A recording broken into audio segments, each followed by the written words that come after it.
y'all. You know it. It's your time to blow it. Yeah. Stay devoted. And this is how we show it. I can do all things. Some way, somehow. I can do all things. Yeah, we gon' work it out. I can do all things. Please, put your hands up right now. I can do all things. Hey, it's time to show out. I can do all things. And with my mouth I call things. Having answers on all rings. Crown full of dawn, still called king. I can't walk it through the pouring rain. Chasing purpose, I call fame. When you pass test in the door flame. Promotion now with a short thing. Guys, look around. Where are we at? That's right. We're in a garden. This might just be a garden to you, but this beautiful garden right here, it saved my marriage. That's right. A couple years ago, I had financial pressure, relationship strife. I had intimacy issues that was killing my relationship daily. Me and my wife would come to this very garden right here. Daily, we would take the time and meditate and seek out everything that we needed. We learned the lessons of the garden that helped us grow into the couple that we are today. We owe a lot to this garden. So are you ready? Are you ready to have the relationship that you are meant to be healthy, happy, and have fun this summer? Then join us. We've created a 6-week course to help you become unstuck, restore intimacy, and get back on track to become the destiny partners you were always meant to be. Also, we're going to teach you how to communicate without using bad words. We're going to help you get rid of those senseless arguments that are destroying your relationship and toxic day after day. Trust us. You want to give yourself the gift of a peaceful home this summer. What are you waiting for? Register your marriage today, and we'll see you soon.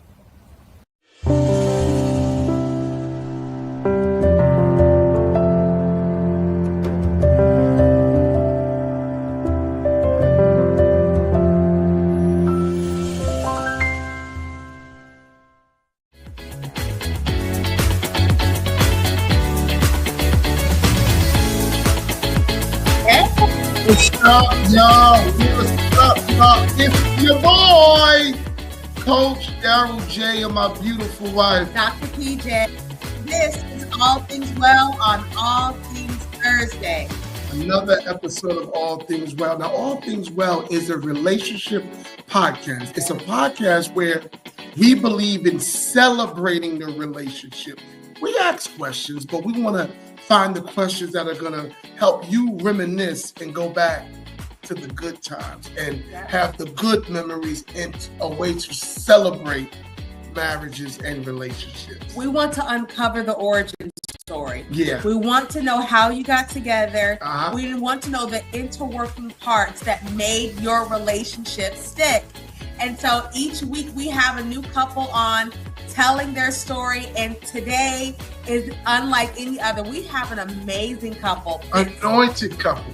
Listen, a blessed couple. Powerful couple. Listen, this couple have been in the game for a long time, and they are responsible for helping other relationships thrive and have fun. He's even spoken life into me, the husband, Mr. Massey. So we're going to bring to the stage, without further ado, the Masseys, y'all. Yes, Claudia and James Massey. Yeah. Yeah, give it up, give it up. Yeah. Dr. Jones, good evening, good evening, good evening. God bless y'all. Good to see y'all. Good to be here. Yes, thank y'all so much for having us. Absolutely. Thank you for being here. Thank you. And listen, y'all been traveling. Y'all hands are full. Yeah, I love watching y'all's story because you are kind of foreshadowing what it looks like to have a healthy marriage, but grow in grace. Y'all have grown in grace. You're aging gracefully. You're in a second season of life. And y'all grown together. Yes. amen. Yeah, Grown together through situations, trials, life, and years and obstacles. Y'all grown together, still together, doing it together. So we know you. But today, this Thursday, we want to share y'all with the world, with the All Things Well world. So everybody in the chat right now, we are about to get into the love story of the Masseys. And you already know we got 4 questions. Yeah. We try to knock it out in 45 minutes because we want to honor your time and the people listening on this beautiful Thursday night. So without further ado, question 1. I know how we do. Who are the Masseys? Woo! Go ahead. Beautiful. Good evening, everyone. Again, we're James and Claudia Massey. Blessed to be here. We've been together for 15 years. We've been married for 10. We are here in the beautiful state of Virginia. I'm born and raised in Virginia. Claudia was born and raised in North Carolina. Again, we started our journey back in 2010. Previously being married, both of us previously being married in relationships. We met in church. Great place to meet, right? Great place. Yes, it is. And we've been churching and lifing ever since. Yes, I love that. Oh, Life be life, and church be church, and God be God, and people be people. And Amen. Amen. Now, is that your perspective as well, Claudia? Like, what is your perspective on who the Masseys are? yes. Well, I would have to say the Masseys. When I think about who we are, of course, we are one. We are love. You know, we are happy. We are healthy. We are. I want to go into family a little bit because we have such a big family. You know, we have a beautiful, blessed, blended family. Like James said, you know, we were both previously married, and he had 2 children from his marriage, and I had 3, and we adopted 3 beautiful girls out of foster care. We are patient, you know, when we talk about our children and you know, and all the things that we do. We are business owners, home care agency. James is military, so we're military. You know, the Masseys, when I think of us, we're travelers, like you all said. I mean, we have traveled the world. We continue to travel. We are lovers of God, you know. Yes, ministry leaders. He's a deacon in the church and women's ministry leader. But most importantly, you know, we prioritize one another, you know, with our busy, blessed lives, you know, he's my priority and I'm his priority. This is my person. Amen. Yes. do what I want to do. Mama, Rocky. Me and you. That's how y'all love it. sound. Together Yeah. forever. Proud. Okay. Thank you for all of that. You know, because sometimes people, you know, before they hear how you got together and all of that, they want to know who you are. And also talk about the network because that's where we met you all. Yeah. And that's a part of who you all too. And that's how you all connect with the world. So I want you all to talk about that some more. Okay. Yes, well, Preach the Word Worldwide Network. I started on that network in 2022 with a television show called Reclaiming My Life. And Reclaiming My Life, it came about from a book that I wrote, which is Reclaiming My Life. And Reclaiming My Life is really God gave it to me and said, you know, release it to the world. A lot of times, you know, we don't want to share and talk about the trials or the trauma that we go through in life, how we overcome and reclaim our lives. You know, in the book, it talked about, you know, it was my story, sexual trauma that I experienced, grief from losing my mom, wrongful eviction, and domestic violence from a previous marriage. So, you know, I shared all of this in the Reclaiming My Life, just looking over my life and what God had, you know, had done and was doing for me. And James and I had just purchased a new house and just thinking about, you know, my previous marriage and relationships and now how I have a good husband and, you know, just thinking about the homes that I had lost and the way, you know, it all happened because, like I said, wrongful eviction.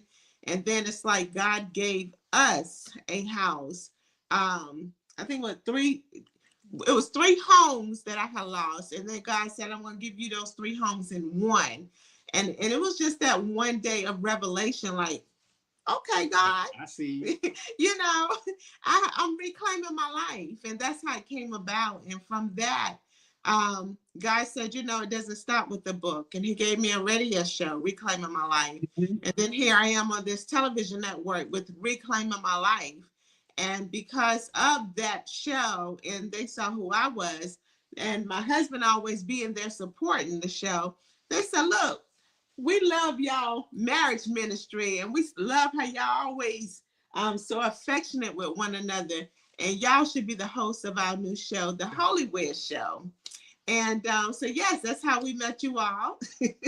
Yes. The Holy Wear Show, a fun game show where couples come on, married couples come on, and just how well do you know your spouse? Exactly. And we had a good time on that show. Yes. And fun fact, the people that we met on that show, we kept in contact. Yes. Yes, one I person was know. I was good Yeah. friends with Phillips for one, because I see y'all. They go to our church. They go to Yeah. our church, We right? go to change together, Yeah. the Phillips. Yeah, And that's we awesome. them. Yes. Yes. And Yeah. so that was years ago, but it was a blessing to do that show, the Holy Sweat Show to be. Now we didn't win, y'all. We didn't win. We had fun. But we did have fun. We made some good friends that we still know to this day. So we won. Yeah. Won Yes, without we winning. won. That's right. That part, yes. That part. Okay. So I have question number 2. And question number 2 is the juice. Okay. We want the details. We want all the good stuff. Question number 2 is, what is your love story? Your love story. Your love story. Okay, husband. Oh.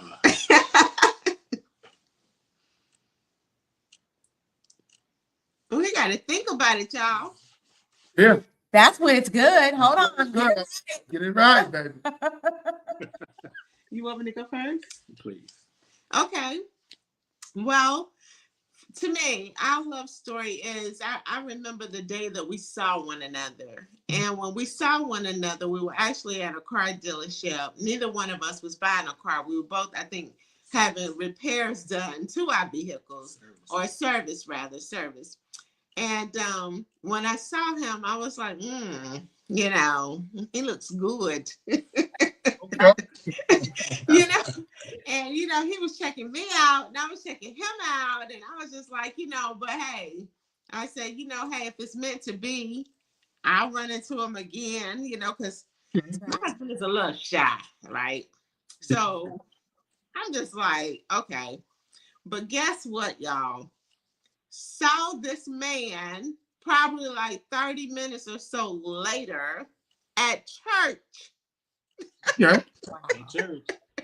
What church was y'all We were at? dropping our cars off, and then we were going to church. Yes, and we're both 7-day Adventists, so I love that because you know, I really love being in a marriage with someone we're of the same faith. Like You know. Equally yoked. Yes, exactly. So when I got to church and I saw this man in church, I'm like, oh, okay, God. But still I didn't say anything. And, he sings and he was in the choir and I had friends who were in the choir and I was like, what y'all know about him, Network. Exactly. Like, hold on. The man got a car. He's able to fix his car. He's dropping it off. He's at church. He serves. And he looked good. And he looked good. Good, no, good. You said good. Jesus. Good. The jackpot. Yeah. Yes, but of course, he didn't make a move. And I mean, I'm a lady. I'm not making a move. But one day he got sick. And so my friends told him, well, my girlfriend, she makes a great concoction. Yes, for when you're sick and you have a cold and this and that, so, you need that. So he sent me a message and said, well, I heard, that you make this great tea. I'm not feeling well and we have this concert coming up. So that's how we really started communicating. And, I have daughters. So I didn't really want to invite him into my home. So I was like, okay, well, you can stop by. I met him at the door, gave it to him, and that was pretty much it. And I think the next month my dad passed and he sent me a message, condolences. And from there, we just started talking. And when I said we started talking, we were talking. We were talking. I mean, all night long. All night. We would stay on the phone literally all night long. Like we were sleeping together on the phone. My cousin, she used to come up and spend, like the weekend with me. And we would sleep together because we were so close. And I wasn't even coming to bed. I was like laying on the couch, still on the phone. She would come in at 3 o'clock in the morning and be like, you still on the phone? And I'm like, we sleep, Good love. Oh my gosh. Yeah, so, he would stop by sometimes and just leave little love notes on my windshield or just something sweet, and, that's how it all started. We had an affinity for tropical smoothie, sweet frog, but again, little things, little sweet things. But yeah, she checking me out. I was checking her out too. Yeah, I wouldn't turn around, but I was using, again, available resources. So the shop mirrors, the reflection off the glass. Yeah, I watched her walk away. Yeah. But you had to keep it respectful because you was in church. Keep it respectful because you was in church. Even at the car dealership, walking away. Yeah, I saw her. Bruh, it was a black and white dress, striped. And let me tell you, it hit every curve. Yeah, bruh. Yeah. Oh, really? Oh, really? Mm-hmm. Keep it spicy. Oh, see? We might have to finish this a little quicker than we thought. Yeah. Okay. The details. Yeah, we might have to finish this a little quicker than we I thought. like that. There is comfort in the detail. Yeah, and the good memories. Exactly. Memories. Great memories. Hey, I couldn't ask for better. Team Jones, I couldn't ask for better. Oh, I love that. Now, tell us your version, though, James, from your perspective. So you're at the dealership. She's walking away. You're watching her walk away. What do you think when you see her in church? And what prompted you to ask for that concoction? How did we get there? Yeah. So again, serving in church in the choir ministry. Well, I stopped back at the car dealership, being very observant, but I was still handling business. And I even asked the service guy what her name was. Maybe, to offer to pay for her services. So the guy, he was forthcoming. He gave me he just gave me the name, first name and last name. Like, okay, all right. So maybe we'll come back, link back up, and maybe I can pay for those services when we, reclaim our vehicles. But again, moving forward to the church scene, we were preparing. I was in the choir, and it was a weather change. Because I think still winter season. Yeah, it was like October. Yeah. And just Virginia being what it was, allergies prompted. And again, I needed to make sure that I was a contributing member of the choir. So yeah, I looked around and asked around, and our friends offered, like, hey, we got a girlfriend. We've been in a similar situation. She's got a concoction. It's gonna knock it out. And let me tell you, it knocked it out. Well, send that in the mail, Claudia. Send that in the mail. I need concoctions, the tinctures. I need all that in the the mail. Yeah, you need that right now. Yeah, right. Yeah, we already knew. Yep. She needed a concoction. Mm-hmm. Love that. Now, did you know she was the lady with the concoction, or you were just trusting your friends? I was just trusting my friends. Then they pointed out, and I was like, oh, what a small world. Oh, what a very small world. And yes, I'm thankful for the concoction. I love that. I love that. Take it right back to each other. Did you ever pay for her services? Not that particular time. No, sir. She had already. Not those services, but listen, it got paid. They paid off. Okay, Yes. in full. Paid it all. No debt. No debt. Goodness, okay, Daryl Jones. So let's get to question number 3. Now, what are some things y'all had to overcome to get a long, successful marriage? Mm, What are some things y'all had to overcome to get a long, successful marriage? mm, Jesus. Whew. Y'all want me to start with the list? Got it. Run it down. I would say number one, healthy boundaries. Um, I think we saw things differently when it came to boundaries.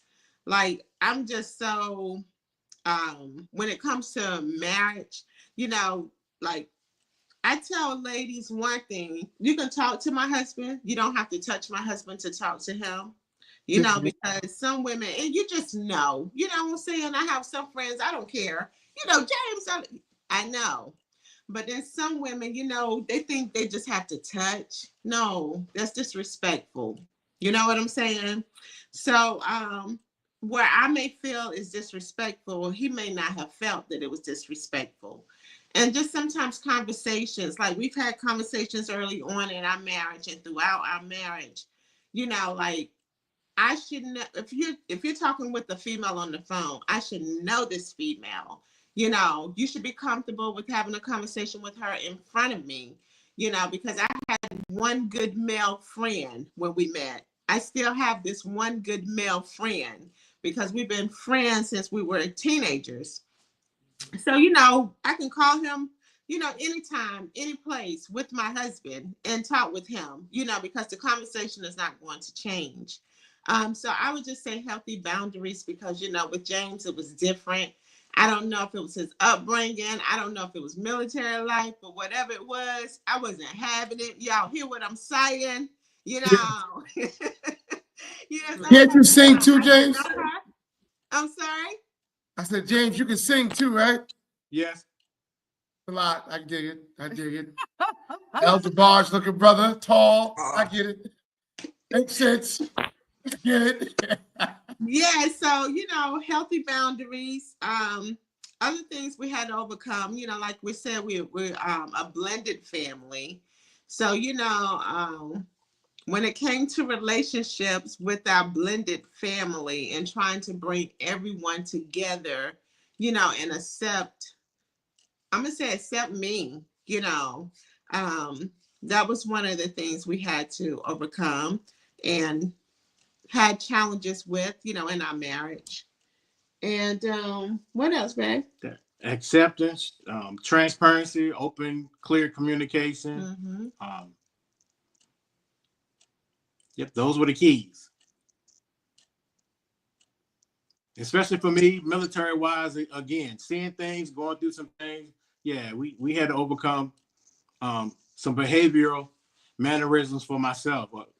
Again, been doing it for 29 years, a certain way. And again, now that you're no longer in uniform and in charge, you have to relearn some things. You got to reshape some things. You got to draw back. You got to humble yourself, bro. You need to humble yourself for a smooth reintegration into family. We've ministered to a lot of military families, and you all have a different dynamic that is so unique. And you talking about kind of reintegrating into the civilian family world. Not just because people think, oh, this man was deployed from his family, he comes back home, oh, we're so happy he's here. Mm-hmm. Some other forms of detachment that take place, and some other forms of learning on both sides, the wife and the husband. Did you all go through that? Like, did you go through a space of deployment when you guys were married? Or Yes. talk about that a little bit, because there could be some military families watching, or some, up and coming. Yes, absolutely. So again, deployed life is just that. It's deployed life. You're focused on the mission and mission success and surviving for yourselves and your counterparts. So once that mission is complete and you're on your way back, oftentimes there are classes facilitated by the chaplains or another entity to help with the reintegration piece. And sometimes the experience is compartmentalized. This is not my first deployment. This is my umpteenth deployment. I've been there and done that. So I know, I know all the tricks of the trade. I know, what stations to go through. I know how to, check the block so I can get checked off, because this is time consuming and I want to hurry up and be done so I can be finished. However, it's important to stop, pause at each station, interact with those folks facilitating the stations. So when you do safely return back, you can have a smooth, seamless transition with your family, leaving the battle on the battlefield. Thank God you've been able to return safely again, and slowly reintegrate home. Your spouse has been running the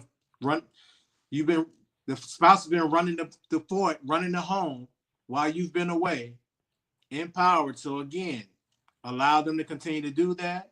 And then there are conversations and times and date nights, whatever. And slowly, when that partner is ready to ease and loosen the rope for your reintegration, for you to take over. Because, that spouse wants you to, they've been overwhelmed just like you've been overwhelmed.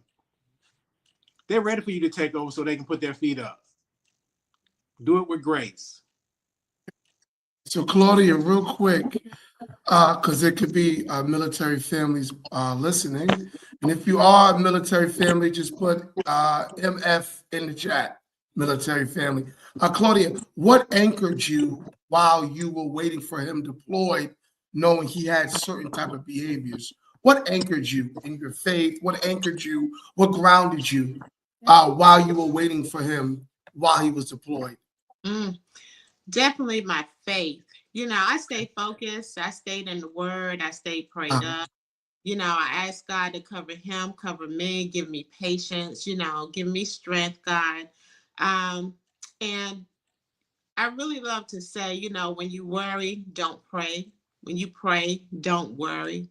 So I had to really, really encourage myself, and that's why I said when I stay prayed up, I couldn't worry about, what may be, going on or what could be going on. I just had to trust God, and that was my thing, just trusting God. And every day I would wake up and say, no matter what the situation is, I counted joy, today, joy. My husband is alive, joy. I count whatever I could think of positive, I would just count it joy. And that's how I would encourage myself and just pray. Praying wife, nothing like a praying wife. Amen. Nothing like, it was one of the greatest books ever read by T.D. Jakes. When Women Pray, a praying wife, a virtuous wife, a prudent wife. These are the attributes of a wife that God is talking about. And they're the greatest attributes of praying, steadfast, virtuous, prudent, understanding. So that's amazing. I don't know if we want to continue with 3 or. Well, I do. Okay. Yeah. I have a B or a C. This is Okay. a B. I Yeah, think. we got time. So tell us how adoption and your 3 beautiful daughters came into the picture. One of my favorite aspects of y'all's marriage are these adopted girls. They are just so filled of life. And just watching them on social media, I feel like a social media auntie. Like, I just love them and watching them progress through different stages. I know one of them went away to school, and I was like, oh my God, she's doing good. Like, I was just so invested in that. So talk to us about where that come into play. Was that a part of your transitioning back? Did you decide to foster, or was that before he went away, or how did y'all end up fostering? Okay. And you know what? I want to answer that, but may I say one more thing concerning the military piece that I think is very important. Okay, so when James retired, and this is for the military families, I'm summing up really, really quick. When he retired and he got home, of course, I was extremely happy. Like, my husband is home. My husband has been away for so long. I was just so overjoyed. But he didn't feel the same. Like you said, he has served for 29 years, and that was his life. So he really went through a deep, deep depression, a very, very dark time. And after months of seeing this, at first I just felt like I needed to give him space, but it was, progressing. So I said to him, and I just want people to be mindful that sometimes, we want what we want, because there were a lot of things that I wanted from him. I wanted him to be intimate with me. I wanted him to, notice me, do things with me, do things with the family. And he wasn't doing that. He was in bed. He was, just, shut up.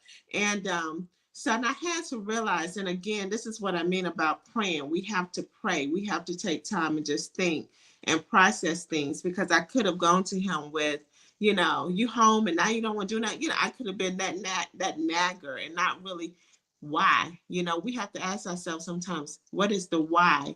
And why is this behavior?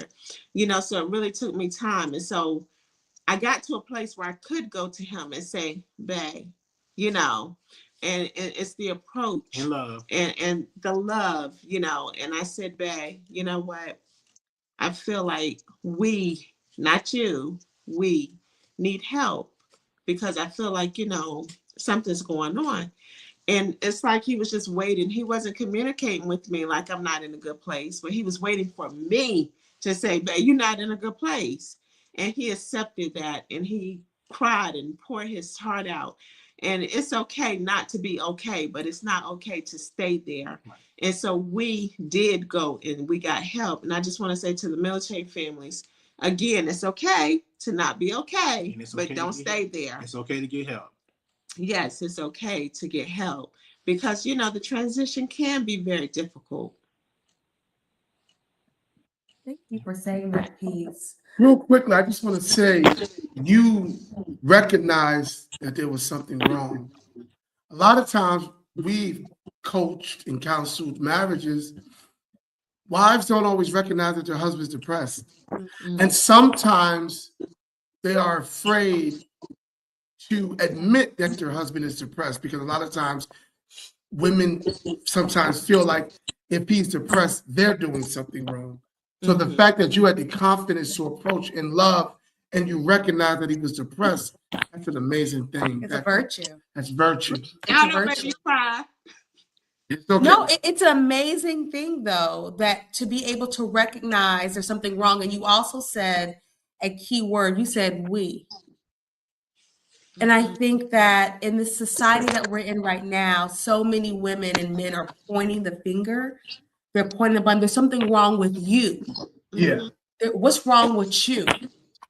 And you said there's something going on with us. Yeah. We have something going on. One. And that oneness created a comfortable, safe space for you all to get the help that you need. Yes. And so that right there is a nugget that someone can take away, that you may have been trying to approach this conversation with your loved one, with your significant other, and saying, what's going on with you?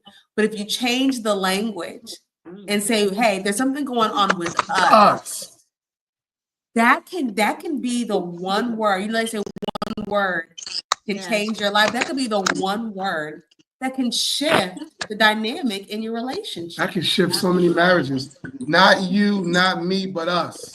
And I just said there's no competition None. between you all. No. And I love to see it. I love to see it. Two people who are successful in their own rights, and they have gifts, skills, and abilities from God in their own rights, but they're able to come together and use them together is a beautiful thing, which is why you guys, like I said earlier, are an example for so many of us. But we've got to get to the girls. We got to get to the girls. I got to talk about the girls, because we're running out of time and we still have another question. And last, I just wanted to say that's really God, because the military posture is one of the hardest postures to break. It is. It's one of the hardest mindsets to break. It is very hard. It is, because it's in doctrine. It's ingrained. It's doctrine. And it works. It works. Right? Discipline, any form of discipline is hard to break. Yeah. So I just want to say that's God. All right. Okay. The girls. Okay, I'm sorry. What was the question? How did I come about? I'm saying I from the start. Into fostering. Yes. How Yes. did you guys get into fostering? How did that happen? A little bit about the adoption story. Was everybody on board? James, were you on board from the beginning? Yeah. Did you grow into it? How did it happen? And how did it become a part of your life and your story? Okay, so it happened because we were actually dating at the time. My two older daughters were off to college, so it was just me and my youngest. She was 14 at the time, and she said, "Mama, we should foster." So yes, she said, because she was used to being around someone, and she said she wanted someone like a sister, someone she can hang with. But when I got the call, well, first, let me say I took her with me to all the foster care classes because it was very important that she could hear all positive and all negative. Because at 14 years old, you think someone's going to come into the house and it's going to be lovey-dovey, baby, and it's not. It's a reason why they're in foster care. So they've experienced some kind of trauma. They're going through some things. They may act out and so forth.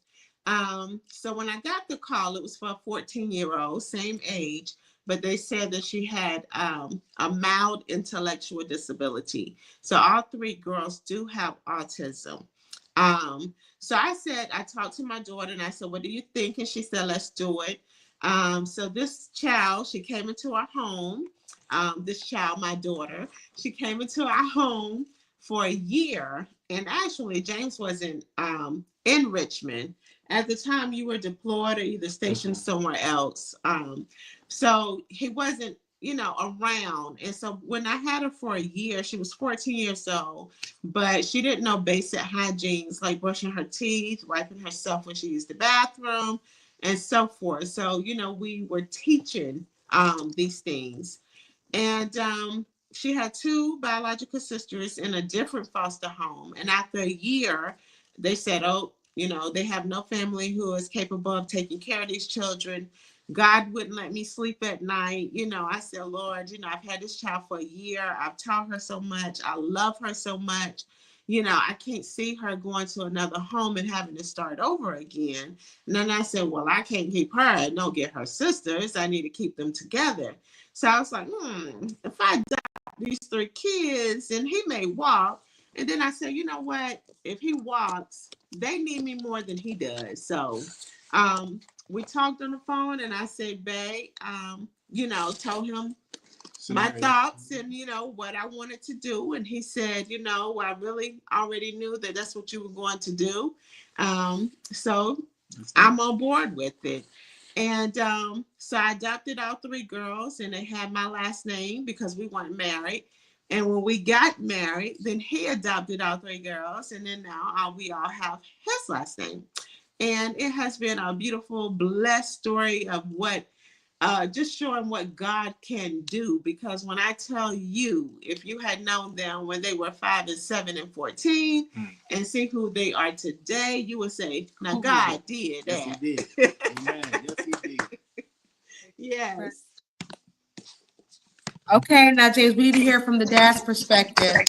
Talk to us about what it was like dating Claudia, seeing her fall in love with these girls, and then you in your mind thinking, "Now, if I lock this down, I'm getting a whole family. I'm marrying a ready-made family." Ready-made family. So it was Plus some. a beautiful love story. No reservation. I had no reservations. Again, I knew within my heart of hearts that she was gonna go ahead and bridge the gap with these sisters to get them together, Amen. have love under one roof. So it was a no-brainer for me when I did ask for her hand in marriage, and again she said yes. Yeah, we were gonna be an extended blended family, regardless of what it looked like on the surface, and God was in it. I just love that. Because we deal with so many couples that are not married yet, they're dating, and we've been helping unofficially, officially helping some singles as well. Yeah.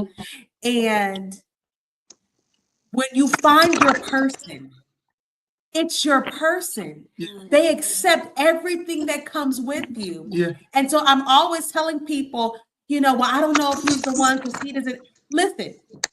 Your person is your person. Accepts you, everything that comes with you. Yeah. You said extended and blended, like all of it. We have this word in our culture when we say settling.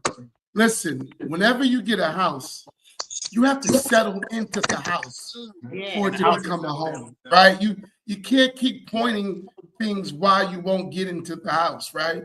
So there's no such thing as really settling. It's accepting. This person is your person, and either you're gonna make it work or you're gonna find reasons why it won't. And y'all found a reason to make it work. Right. So that's gonna bring us to our last question. All right, last question of the night. What fruit of the spirit have you all developed in your marriage? Now I'm gonna read the word. Yes. Please stand for the reading of God's holy word. Don't stand up, y'all. Okay. Please. Y'all know you're supposed to be driving. So this is Galatians 5:22. But the Holy Spirit produces this kind of fruit in our lives: love, joy, peace, patience, kindness, goodness, faithfulness, gentleness, and self-control. Which of these fruits have y'all developed in y'all marriage in this time? I'm gonna say develop peace. I know we already had love. We already had so many of the others. So develop peace. Because now, as we talked about, what are some of the things, the challenges we experience and so forth and so on, we now have peace. That's past our understanding. Amen. Peace. What you got, James? Peace too? Initially I said joy, because we always count everything joy. Yes. Okay. However, going with my help me, peace. What have we developed? Peace.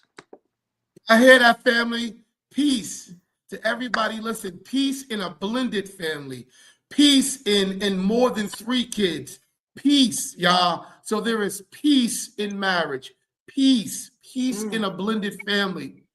Peace. If y'all want peace in y'all marriage, type peace in the chat. I love that. Yeah. I love peace. And I love that joy you put on the end there. Yeah.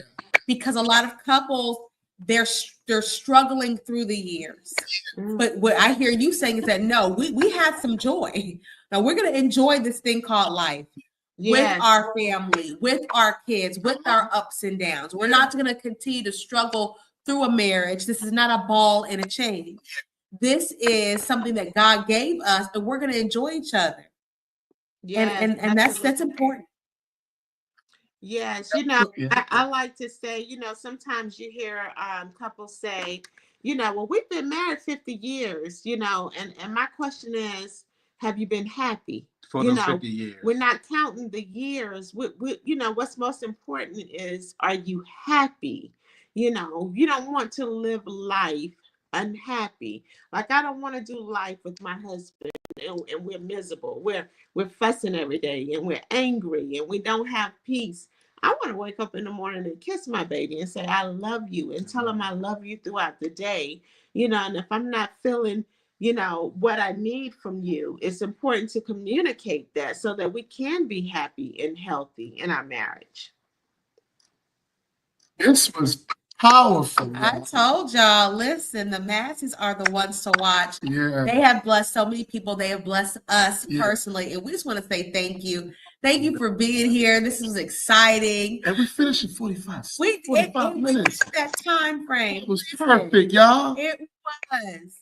It really was. So thank you all. Thank you for being with us on a Thursday. We really appreciate you all. Y'all have a wonderful, wonderful night. Wonderful night. God bless y'all. We love y'all, Team Jones. All right, family. God bless y'all. Listen, y'all. That was amazing. It was so good, so wholesome. Yeah. And isn't it good to hear somebody's love story who doesn't end in tragedy and trauma? That's not everybody's story. And it's good to hear a love story that y'all can learn from, because I was learning from it. Listen, was taking notes. We'll go back and Aspirations matter. Peace, y'all. You can have peace in a blended family. You can have peace in marriage. And one thing I do want to say real quick is sometimes the struggle is really a mindset. You're struggling because you want your marriage to look a certain way, and you won't accept that. This is the way our marriage looks. This is the way our marriage is. So make it work. It's the greatest institution that God created. If it wasn't, he wouldn't have created it. He didn't stop on the first day, the second day, the third day, the fourth day, the fifth day, the sixth day. And he did not give Adam the earth by himself. He said he wasn't good. So he gave him a helpmate. He did not, I know people like to say community. He didn't say that. He gave him a wife. Let's call it what it is.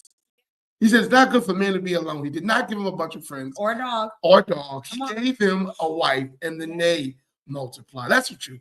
I know it's hard to accept in this today's community, but it's the truth. So we love y'all.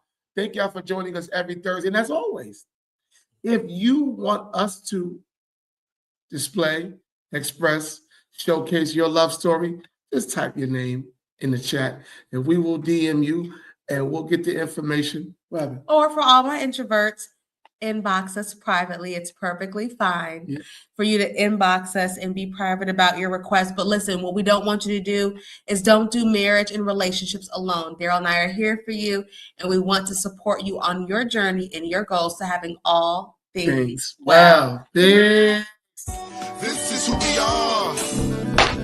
You know it. It's your time to blow it. Yeah. Stay devoted. And this is how we show it.